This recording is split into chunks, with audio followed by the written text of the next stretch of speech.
On today's episode of returning back to source and connecting with our ancestors and understanding what happened in the past, I want us to start having a discussion on this book called The People of the Sun.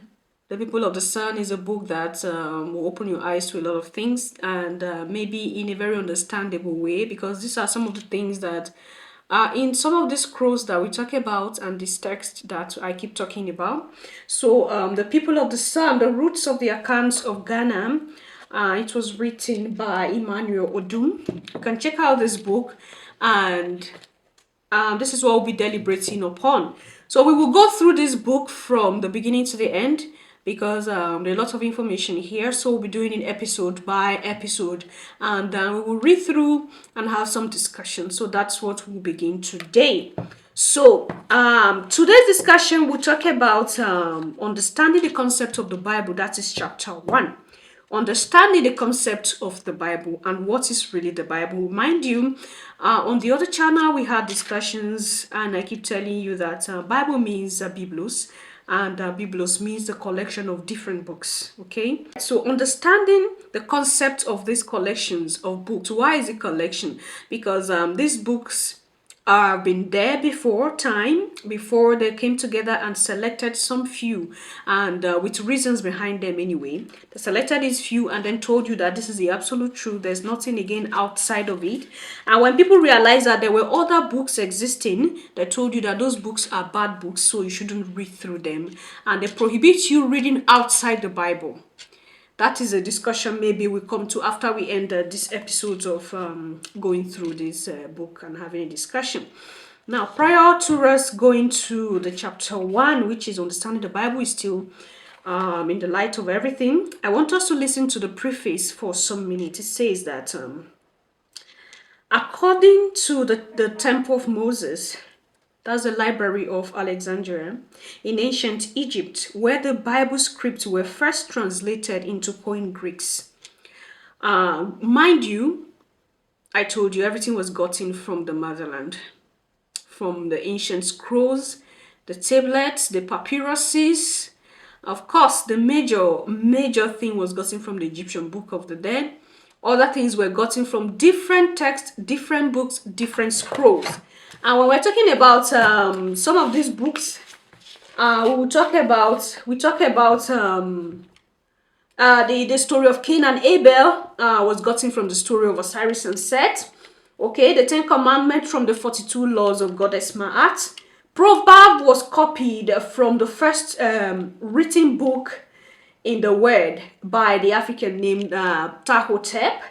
The teachings of Tahotep, that's where Proverb was copied from. So Proverb was copied from the teachings of Tahotep, and you can go on and on and on. There were at least 700,000 papyrus, but now we only have 66 books.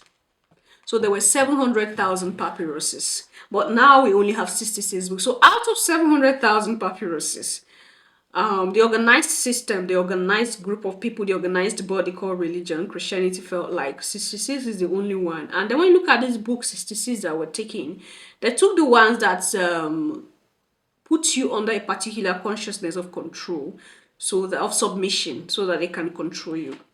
Okay. However, the question is, where is the rest of these books?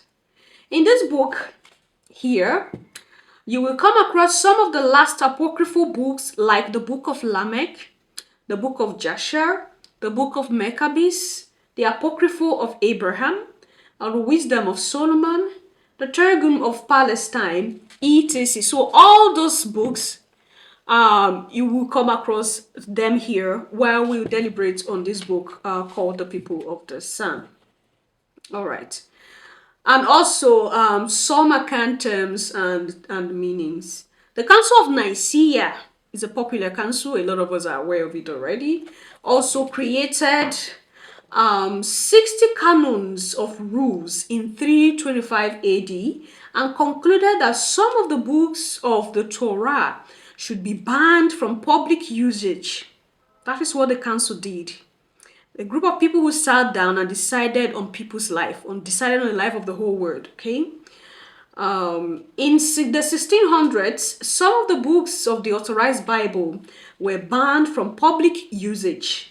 The ones approved by the council is what we are using today. So majority of these books were omitted and majority of them were banned. Deliberately, of course, with a purpose, with an intention. All right. The book has been structured more around what I regard as the big five, namely darkness, moon, sun, light, and pineal gland. Now to the chapter 1 itself, understanding the concept of the Bible. Mark Twain said, "It is easier to fool people than to convince them that they have been fooled." George Orwell also said, "The further a society drifts from the truth, the more it will hate those that speak it." Concepts are very important when it comes to books like the Bible, because the Bible is a sacred book that contains truth of who we are and where we came from and how we live as beings. Contains truth, not totally. They pick in truth, they added lies, they omitted truth. The Bible is not what we have been told it is over decades. It is not what you have been told it is. Emmanuel believes that too. After he did intensive studies and researches, he came to realize that the Bible is not what they have told you it is. Okay? And he went further to say that, "I came to realize that the Bible has nothing to do with a religion called Christianity. The Roman soldiers integrated Christianity into the Bible. Why? Because this book they call Bible, which is Biblos, collection of books, a collection of books of the African people. Collection of African stories and tales and folklores. This is what they put together. It was existing before Christianity. So they only incorporated Christianity into this Bible because they are looking for something that will be so perfect to control us. They know already we have a connection with these books. But they needed a way to turn it into a control tool. And that was why they did all they did. Okay? Through the Nicene Councils, but the Bible is the true story of a carbonated supreme mother, a black supreme mother, a melanated supreme mother called Akan and her children on earth. We have no idea what the world has done to us.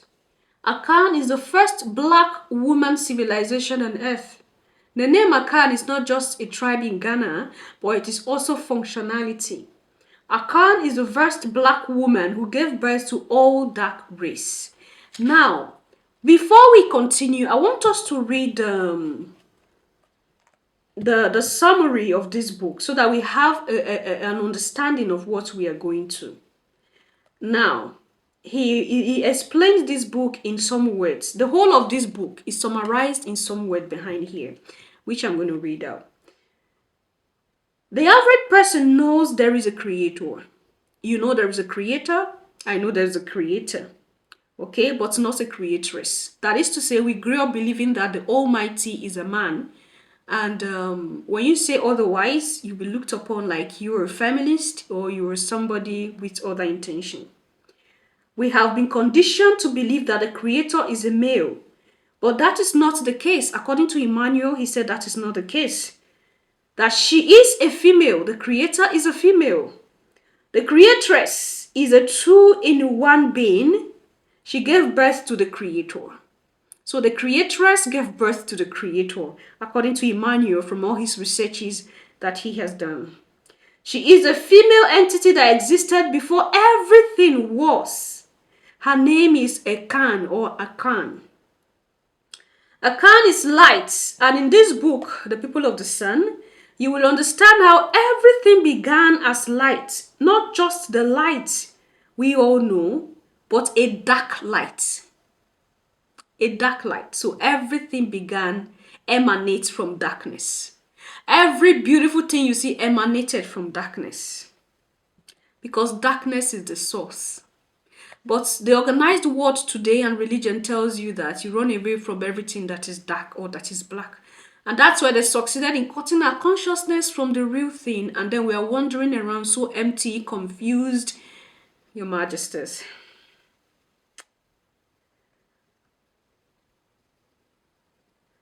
The mother spirit and the self-generator of the electromagnetic energy of the universe. Before the beginning, there was only one consciousness.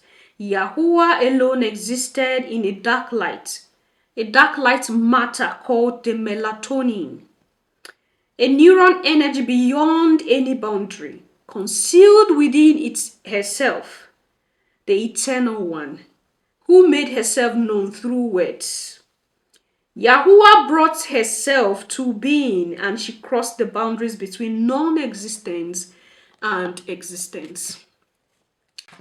Before we continue, I want us to have some deliberation about what he said from the beginning, where he said that the creatress is a woman, not a man. And the world has conditioned us to believe that the creator is a man. And we all believe that the creator, that spark of life, is a man. All of us have that in our head. It was later on that we began to see that things are not really what the world has made us believe it is. A lot of things that we believe and do and accept to be normal are really not normal, but we are living in the world. What do? One day at a time. We expose ourselves to the truth, accept the truth one day at a time. We will not be hard on ourselves at all because it is not our fault. But knowing the truth is our responsibility, Your Majesty. So, when you listen to Dr. Ben of blessed memory, he keep telling you that the first worship ever, the first time a worship was done or the act of worship was carried out in history of man is the worship of Goddess Hathor. So there was no god or there was no man worship from time immemorial, from ancient past, apart from Goddess Hathor. It was from the worship of Goddess Hathor that other worship was deviated, was copied from. So the worship of Goddess Hathor was what gave room for other worship. So the first ever being that was worshipped on planet Earth by a man was the worship of a woman called the Goddess Hathor. Maybe I'm going to leave that clip while this video is ending. So we listen to Dr. Ben. These are secrets of ancient past. It's not even secrets anymore. They are there in history, but most of the times we don't like going into things like this because we are scared of I don't want to say things that will make the Holy Spirit angry with me. This is what they always use it, tying us down. You make the Holy Spirit angry and this is going to happen. You die and go to hell. But there's nothing wrong with we going back, understanding ourselves and discovering more from people's opinion, from people's discovery, and from the real thing that existed in history. So in the next episode, we will continue with the term darkness and why the world hated that word darkness so much, and the organized body had made it look like darkness is evil. Okay, so we will go into that in the next episode according to the theories and discoveries of Emmanuel Odom from his book, The People of the Sun. I'm going to see you in my next one. Until then, connect more with your spirit guide, listen more to your guardian angel, connect to your ancestors of agreeable beings from your lineage, and be sure to have more connection with the creator, creatress of your life.